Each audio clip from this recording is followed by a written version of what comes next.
कहीं जड़े सथरे बहुत बड़ कथा कही। Refusing to help someone is like refusing work of God. माने काहाकू साहाय्य करिबा पई मना करदेवा माने भगवान देइथिबा काम को मना करदेवा सहित समान।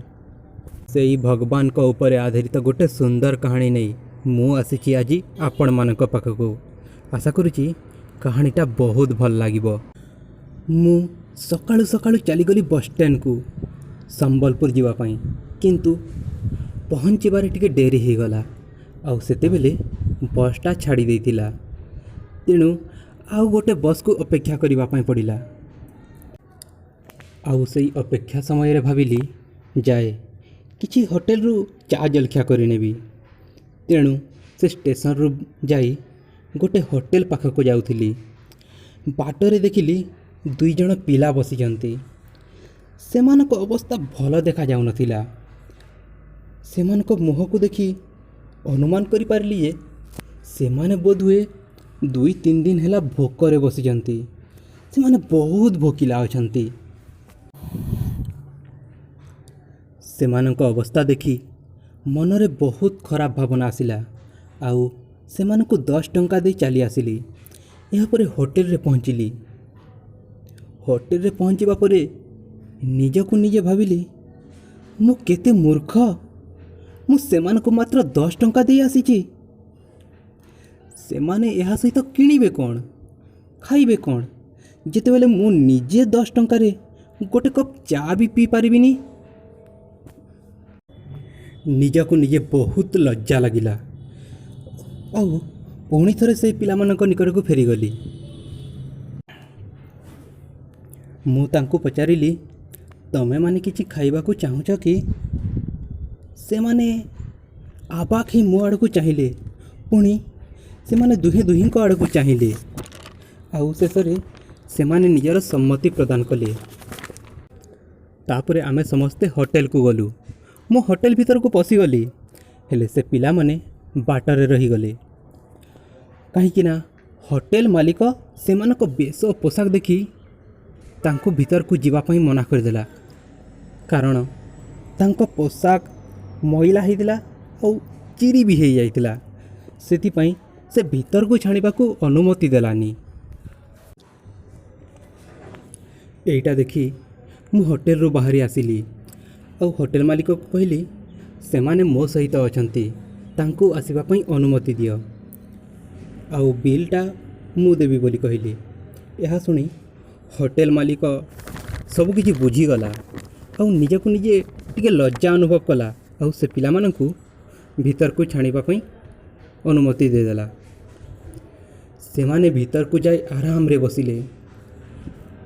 यापर मु तांको पचारिली तमे माने कौन खाइबाकू चाहुछ? पिला माने चुप रहिले। मु खाइबा ऑर्डर कली। खाइबा आसी टेबुल रे पहुँचला। से खाइबा देखी पिला मानक मोरे सତରେ गोटे अजब प्रकार खुशी आसीगला। जेतेबेले पिला माने खाइबा आरंभ कले तांको मुहर खुशी गोटे अलगा प्रकार थिला। खाई सारिबा परे सेमाने फेरी आसिले। आउ मु तांको छाड़िबा पूर्वरु किछि टंका दे देली। आउ कहली एई टंका रे निज पई किछि पोशाक किनि देबो। आउ मु चली गली। पूरा घटना सरीगला। हेले से पिला मानकर मुह मो मनरु लिभि न थाए। तार दिन मु निज काम सारी मंदिर को गली। मंदिर जीवा बेले मध्य से पिला मानकर ही कथा चिंता करुथाए। शेषरे मंदिर रे जाई पहुँचली। अब भगवान को देखी गोटे प्रश्न कली, भगवान तमे केउठारे? जेतेबेले सेमानक परि पिला माने भोकरे पीड़ित अछंती तमे चुपचाप केमिति बसी पारुछ? मनरे बहुत आघात आसिला।